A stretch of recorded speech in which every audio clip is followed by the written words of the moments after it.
Hello, how are you? Today I've put together an impressive list of the 10 foods that make you gain more weight than you might think.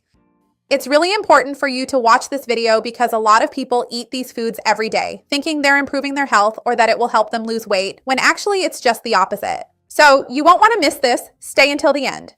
Before we start, I want to ask you if you're in the process of losing weight, and if so, how much would you like to lose? Write it for me down below in the comments. I'd love to see your response. And don't forget to like the video. That's really important for me here on the channel. And if you know someone who would like this information, who wants a healthier life, who wants to lose weight in a healthy way, share this video. Let's spread this chain of kindness. Without further ado, let's get started right away because there are 10 foods. And the first food on our list is fruit juices, drinks that are naturally sweetened, or drinks that have added sweet ingredients. I'll explain this to you in more detail. When we think about fruit juice, it's very common for people who want to start living a healthier life to begin drinking more fruit juice. People say, I'm going to swap soda for fruit juice because it's healthier. And obviously it is, right? No one here is going to say otherwise. But fruit juice contains calories and a lot of carbohydrates, and often this juice is strained. So sometimes what happens is that the person is just swapping one set of calories for another, making no real difference. So you have to be careful because liquid calories are absorbed very quickly by our bodies. They don't have fiber, they don't have protein, they don't have healthy fats to help regulate intestinal transit to ensure that the release is more gradual.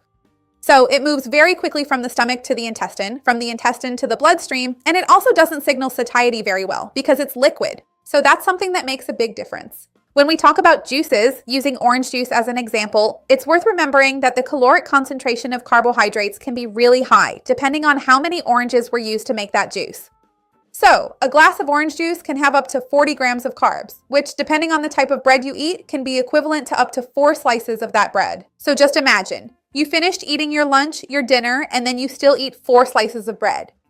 Basically, it's the same metabolic impact you would have. This is a simplified way for you to understand. So, the best alternatives are not to consume fruit juice, but rather the whole fruit, and to look for healthier natural drinks such as water itself, sparkling water which has no calories at all, flavored water, unsweetened tea. These are interesting options for our daily lives. The second item on our list is granola, and this is something many people who want to lose weight choose. You end up incorporating granola into your daily routine, granola with fruit, granola with yogurt, because people think it's very healthy. The problem with industrialized granolas is that many times they have a high concentration of oil and a high concentration of sugar or syrup to give that stickiness to the granola, that crunch that people usually like. So ideally, you should avoid consuming processed granola, buying the industrialized kind, and try to make your own granola at home. I have 2 granola recipes here on the channel, one traditional, healthier version, and even a low-carb one. And when we make granola based on seeds and nuts, we can control the amount of carbohydrates and calories much more effectively, making it easier to fit into a healthy routine without impacting total calorie intake and blood sugar levels as much. Our third item on the list here are nuts, peanuts, these foods that many people use almost as an extra during the day without counting them, because sometimes a person has a snack or it's the middle of the afternoon. I'll just have a handful of peanuts here. But it's never just a handful, it's almost the whole package. Be careful with those peanuts that have a crunchy coating on the outside. Be careful with peanuts when they already come with sugar, a sweetened peanut butter, a peanut candy, something like that. Because these peanut sweets are highly caloric and concentrated. But it's not just peanuts, right? Brazil nuts, walnuts, cashew nuts, pistachios, macadamias, any of these nuts add a lot of calories to the dish. And sometimes it's even hard for people to realize that. So it's not that they're unhealthy, but they make you gain weight much more than it seems. Another group that is often very underestimated is toast, cookies, crackers, cream crackers. People often think these cookies are just a light snack. I'll just nibble on some here between breakfast and lunch, or I got a bit hungry between lunch and dinner, so I'll eat these cookies. But it's complicated because they're usually a combination of refined white flour, bad, low-quality fats, sugar, salt, flavorings. It's really very processed. And the worst part is that they're delicious, they're crunchy, and you lose track. When you realize it, you've eaten almost the whole package. So it's complicated, and sometimes people think it's whole grain, it's lighter, but that's not always the case. What's whole grain can be healthier or more caloric. Sometimes there's just a little bit of whole wheat flour in there, so they can put whole grain on the label, but the proportion of white flour is still higher, and it still ends up being very high in calories. So remember to read the label and check everything carefully. Be careful with the type of meat you eat on a daily basis, because there are people who say, I'm going to cut down on carbs, I'll just focus on meat. But they end up making the wrong choices. or meats with a lot of fat, or fatty processed foods like bacon, sausage, salami, thinking that these are meat. And that leads to a big problem. Besides the calories, there's also curing salt, which can harm our intestines. We already know that these foods have been added to the list of foods that are potentially carcinogenic for intestinal problems, where you have to consume just a little bit, with a lot of moderation in our routine, occasionally. It can't be part of our daily life. It shouldn't be part of our daily life. Also be careful with the way it's prepared. If the meat is fried, breaded, or if it's that meat that's already ultra processed, like those nuggets, those breaded chicken fillets that seem like they have chicken, but when you look closely, there's a lot of starch, a lot of flour, and the protein is of lower quality in comparison. So, once again, check the label. Avoid consuming these cured, smoked, processed meats. And if you're going to eat meat on a daily basis, leaner cuts are always more interesting if you want better health and to control your weight. Also, be careful with ground meat when you're choosing it at the time of purchase, especially those that are usually sold pre-prepared. I don't recommend it, right? It's very complicated because those that are already prepared, the ones we buy ready-made at the store, can contain breadcrumbs, flour, and they might be made from lower quality ground meat. Also be careful if you ask to have the meat ground on the spot. Make sure to request a cut with less fat because sometimes it could be leftover scraps from the butcher shop, which might have a lot of gristle, a lot of excess fat. You can tell when the ground meat looks whiter. Ideally, you should pick out a piece of meat yourself and ask the butcher to grind it so you get good quality ground meat. Another type of food on our list is oils. Oil is basically pure fat, right? So it means a very high caloric density for us. Even just a little bit more that we add can already make a big difference in our metabolism and our weight. The problem with oil is also that it's very invisible because sometimes you add a little bit to the sauté, a little bit when preparing chicken, a little bit in the salad, a little bit in the sauce, a little bit before you know it. All those little bits add up to a lot, a whole lot.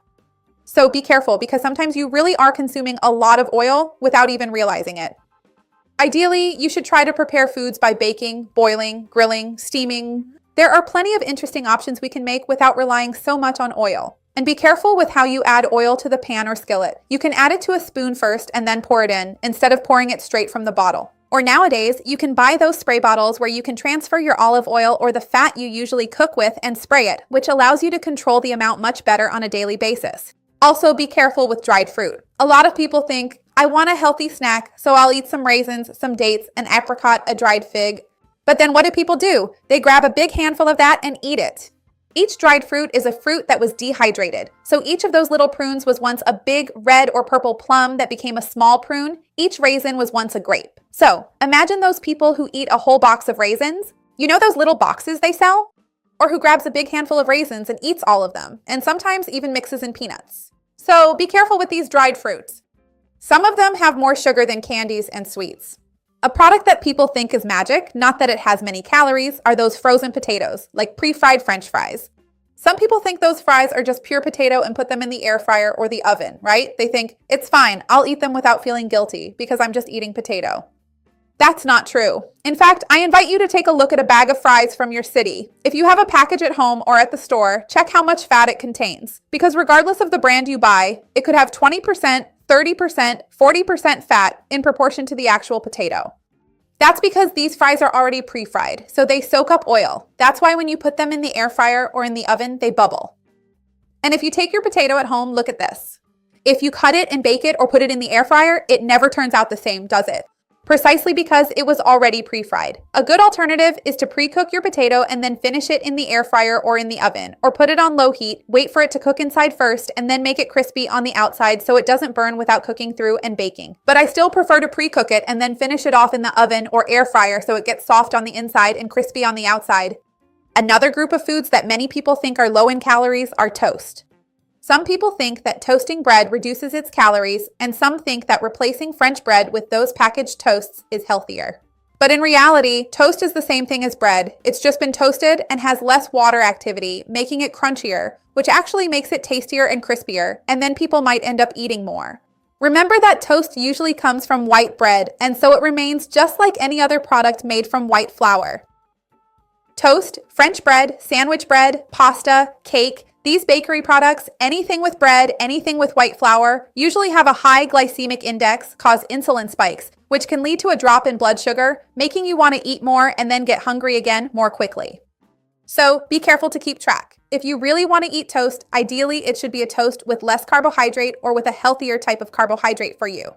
In fact, I have some really interesting recipes here to replace toast. I'll leave them down below in the description. Lastly, but just as important, those gourmet coffees, those fancy drinks, alcoholic beverages in general, right? These recreational liquid calories, as I like to call them, are also things that make you gain weight and we don't even notice. We start drinking coffee at a bakery or at a specialty shop and you don't even realize it and start gaining weight. Because sometimes that coffee has whipped cream, heavy cream, syrup to give it some flavor, condensed milk, and so on. So ideally, it's best to have plain coffee. In the case of alcoholic beverages, we already know that they can really increase your calorie intake because 1 gram of alcohol has 7 calories, while 1 gram of bread or 1 gram of meat has 4. That's almost double. So it's complicated because alcohol by itself is already high in calories, but depending on the type of alcohol, it can be even worse. If it's a cocktail, a caipirinha with sugar, a drink with syrup and sugar, the calorie count goes up even more. Beer, which also has a lot of carbohydrates, so be careful. Alcoholic beverages. If you have 1 or 2 drinks on a weekend, occasionally, they can fit into your weight loss process, as long as they don't become a trigger that makes you lose control over what you eat when you drink. This is a very important point to mention, and it's where many people make mistakes. So if you can abstain from alcohol during your weight loss journey, it will be better for you. Tell me, which of these foods surprised you the most? Which one are you going to stop consuming today? Write to me in the comments. I would love to see your comment. Leave a like on the video to help me out and share it with someone you know will enjoy it. Let's spread this chain of kindness. That's what I want here on the channel. See you next time. Bye.